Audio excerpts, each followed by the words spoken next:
ವೀರಪ್ಪನ ಗ್ಯಾಂಗಲ್ಲಿ ಕಂದವೇಲು ಅಂತ ಒಬ್ಬ ಇರ್ತಾನೆ. ಕಂದವೇಲು ಅಂತ ಹೇಳ್ಬಿಟ್ಟು ಕಂದವೇಲು, ಆಮೇಲೆ ತುಪಾಕಿ ಸಿದ್ಧ, ಕುಂಬಿ ಮತ್ತು ವೀರಪ್ಪನ್. ಒಂದು ಕತೆ ಹೇಳ್ತೀನಿ ಇದ್ರ ಬಗ್ಗೆ. ಕಂದವೇಲು ವೀರಪ್ಪನ ಗ್ಯಾಂಗಲ್ಲಿರ್ತಕ್ಕಂಥ ಒಬ್ಬ ವೀರಪ್ಪನ ಸಹಚರ. ಕಂದವೇಲು ಏನು ಮಾಡ್ತಾನೆ, ಈ ಬೇಬಿ ವೀರಪ್ಪನ್ ಅಂತ ಇರ್ತಾನೆ. ಅವನ ಹೆಸರು ವೀರಪ್ಪನ್ ಅಂತೇಳಿ ಅವನಿಗೆ ವೀರಪ್ಪನ್ ಬೇಬಿ ಅಂತ ಇರ್ತಾನೆ. ಅವನು ವೀರಪ್ಪನಿಗೆ ಮಾಮ ಅಂತ ಇರ್ತಾನೆ. ಈ ಬೇಬಿ ವೀರಪ್ಪನ್ನು ಎಷ್ಟು ಚಾಣಾಕ್ಷ ಅನ್ನೋದನ್ನೆಲ್ಲ ಹಳೆ ವಿಡಿಯೋದಲ್ಲಿ ನಾನು ಹೇಳಿದ್ದೀನಿ. ಬೇಬಿ ವೀರಪ್ಪನ್ನು ಕುಂಬಿಗೆ, ತುಪಾಕಿ ಸಿದ್ಧನ ಹೆಂಡತಿ ಕುಂಬಿಗೆ ಸ್ವಲ್ಪ ತೊಂದರೆ ಕೊಡ್ತಾ ಇರ್ತಾನೆ. ಬಿಡಿಸಿಡೋದಿಲ್ಲ, ನೀವೇ ಅರ್ಥ ಮಾಡ್ಕೊಳ್ಳಿ. ಕುಂಬಿಗೆ ತೊಂದರೆ ಕೊಡ್ತಾ ಇರ್ತಾನೆ. ಆ ಟೈಮಲ್ಲಿ ಇವನು ವೀರಪ್ಪನ್ನು ಅದನ್ನು ಸ್ಟ್ರಿಕ್ಟಾಗಿ ವಾರ್ನ್ ಮಾಡ್ತಾನೆ. ವೀರಪ್ಪನ ಗ್ಯಾಂಗಲ್ಲಿ ಬೀಡಿ ಸೇದೋದು, ಸಿಗರೇಟ್ ಸೇದೋದು ಮತ್ತು ಈ ಮದ್ಯಪಾನ ಮಾಡೋದು ಇಂಥದ್ದಕ್ಕೆಲ್ಲ ವೀರಪ್ಪನ ಯಾವತ್ತೂ ಅವಕಾಶ ಕೊಡೋದಿಲ್ಲ.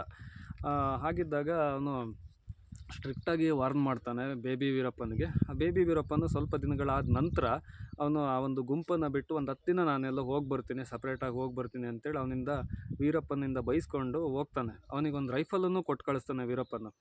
ಕಂದವೇಲು ಮತ್ತು ಈ ಬೇಬಿ ವೀರಪ್ಪನ್ ಏನಿರ್ತಾರೆ ಇವರಿಬ್ಬರು, ಕಂದವೇಲು ಅವನ ಜೊತೆಗೆ ಸೇರ್ಕೊಳ್ತಾನೆ ಕಂದವೇಲು. ಹಾಗೆಯೇ ಮೇಕೆ ರಂಗಸ್ವಾಮಿ ಅಂತಲೂ ಕೂಡ ಇರ್ತಾರೆ ವೀರಪ್ಪನ ಗ್ಯಾಂಗಲ್ಲಿ. ಕಂದವೇಲು ಯಾವಾಗ ಈ ಬೇಬಿ ವೀರಪ್ಪನ ಜೊತೆಗೆ ಬಂದು, ಬೇಬಿ ವೀರಪ್ಪನ್ನು ಒಂದು ಸ್ವಲ್ಪ ಏನೋ ಬಂಡೆ ಕೆಳಗಡೆ ಯೋಚನೆ ಮಾಡ್ತಾ ಕೂತಿದ್ದು, ರೈಫಲ್ ಸ್ವಲ್ಪ ದೂರದಲ್ಲಿಟ್ಟಾಗ ಕಂದವೇಲು ಬೇಬಿ ವೀರಪ್ಪನನ್ನು ಕೊಲೆ ಮಾಡ್ತಾನೆ. ಅದೇ ರೈಫಲ್ ತಗೊಂಡು ಒಂದೇಟು ಹೊಡಿತಾನೆ. ಆವಾಗ ಬೇಬಿ ವೀರಪ್ಪನು ಸತ್ತೋಗ್ತಾನೆ ಅಲ್ಲೇ. ಅದೆಲ್ಲ ದೊಡ್ಡ ನ್ಯೂಸ್ ಆಗಿಬಿಟ್ಟು ವೀರಪ್ಪನ ಗಮನಕ್ಕೆ ಹೋಗುತ್ತೆ. ವೀರಪ್ಪನು ಯೋಚನೆ ಮಾಡ್ತಾನೆ, ಇದು ತುಪಾಕಿ ಸಿದ್ಧನ ಕೆಲಸ ಯಾಕಾಗಿರಬಾರ್ದು ಅಂತೇಳಿ. ಅವನಿಗೆ ಒಂದು ಡೌಟ್ ಬರುತ್ತೆ, ಕಂದವೇಲುನೇ ಮಾಡಿರ್ಬೋದು. ಯಾಕಂದರೆ ತುಪಾಕಿ ಸಿದ್ಧ ನನ್ನ ಜೊತೆಗೆ ಇಷ್ಟು ದಿನ ಇದ್ದ, ಅವ್ನು ಮಾಡಿರ್ಲಿಕ್ಕಿಲ್ಲ ಅಂತ ಕಂದವೇಲು ಮೇಲೆ ಡೌಟ್ ಆಗುತ್ತೆ. ಕೂರಿಸ್ಬಿಟ್ಟು ಕಂದವೇಲು ಯಾವಾಗ ವೀರಪ್ಪನ ಗ್ಯಾಂಗಿಗೆ ಮತ್ತೆ ಬರ್ತಾನೆ, ಆವಾಗ ಕಂದವೇಲುವನ್ನು ಕೂರಿಸ್ಬಿಟ್ಟು ವೀರಪ್ಪನು ಎಲ್ಲ ರೀತಿಯಿಂದನೂ ಅವನ ಆಯಾಮಗಳಲ್ಲಿ ಪ್ರಶ್ನೆಯನ್ನು ಮಾಡ್ತಾನೆ. ಆವಾಗ ಕಂದವೇಲು ಒಪ್ಕೊತಾನೆ, ನಾನೇ ಬೇಬಿ ವೀರಪ್ಪನನ್ನು ಕೊಂದಿದ್ದು ಅಂತೇಳ್ಬಿಟ್ಟು. ಆವಾಗ ಸೇತುಕುಳಿ ಗೋವಿಂದ ಮತ್ತು ವೀರಪ್ಪನ್ ಸೇರಿ ಕಂದವೇಲುಗೆ ಒಂದೇ ಏಟು ಹೊಡಿತಾರೆ. ಕಂದವೇಲು ಅಲ್ಲೇ ಸತ್ತೋಗ್ತಾನೆ. ಇನ್ನು ಮೇಕೆ ರಂಗಸ್ವಾಮಿ ವಿಚಾರಕ್ಕೆ ಬಂದರೆ, ಮೇಕೆ ರಂಗಸ್ವಾಮಿ ಒಂದು ಹೆಣ್ಣಿನ ಸಹವಾಸ ಮಾಡಿರ್ತಾನೆ. ಅದು ಬೇಡ ಅಂದರೂ ಕೂಡ ಮೇಕೆ ರಂಗಸ್ವಾಮಿ ಆ ಒಂದು ಹೆಣ್ಣಿನ ಸಹವಾಸ ಮಾಡಿದ್ದಕ್ಕಾಗಿ ಸೇತುಕುಳಿ ಗೋವಿಂದ ಆ ಒಂದು ಮೇಕೆ ರಂಗಸ್ವಾಮಿಯ ಹಣೆಗೆ ಗುಂಡನ್ನು ಇಟ್ಟು ಅವನು ಮೇಕೆ ರಂಗಸ್ವಾಮಿಯನ್ನು ಸಾಯಿಸ್ತಾನೆ. ಇನ್ನು ತಿರುಚೆಂದೂರು ಬಂದರಿನಲ್ಲಿ ವೀರಪ್ಪನ್ ಅಂತೇಳಿ ಈ ಒಂದು ನಮ್ಮ SK ಉಮೇಶ್ ಸಾಹೇಬರು ತಮ್ಮ ಒಂದು ಪುಸ್ತಕದಲ್ಲಿ ಬರೀತಾರೆ, ಡೆತ್ ವಾರೆಂಟ್ ಮತ್ತು ಬ್ಲಡ್ ವಾರೆಂಟ್ ಅಂತೇಳಿ. ತಿರುಚೆಂದೂರು ಬಂದರಿನಲ್ಲಿ ವೀರಪ್ಪನ್ ಅಂತೇಳಿ ವೀರಪ್ಪನ್ ಥರನೇ ಒಬ್ಬ ಇರ್ತಾನೆ. ಅವನು ಅಲ್ಲಿ ವೀರಪ್ಪನ್ ಅಂದ್ಕೊಂಡು ಅಲ್ಲಿಗೆ ಬಂದರಿಗೆ ಹೋಗ್ಬಿಟ್ಟು ಅಲ್ಲಿ ನೋಡ್ತಾರೆ, ಆದರೆ ವೀರಪ್ಪನ್ ಆಗಿರೋದಿಲ್ಲ. ಇದಿಷ್ಟು ಸಾರಾಂಶ. ಇನ್ನು LTTE ಪ್ರಭಾಕರನ್ ಜೊತೆಗೆ ವೀರಪ್ಪನ್ ಸೇರ್ಕೋಬೇಕಂತನೂ ಕೂಡ ಪ್ಲ್ಯಾನ್ ಮಾಡಿರ್ತಾನೆ. ಕಡೆಗೆ ಆಗೋದಿಲ್ಲ ಅದು.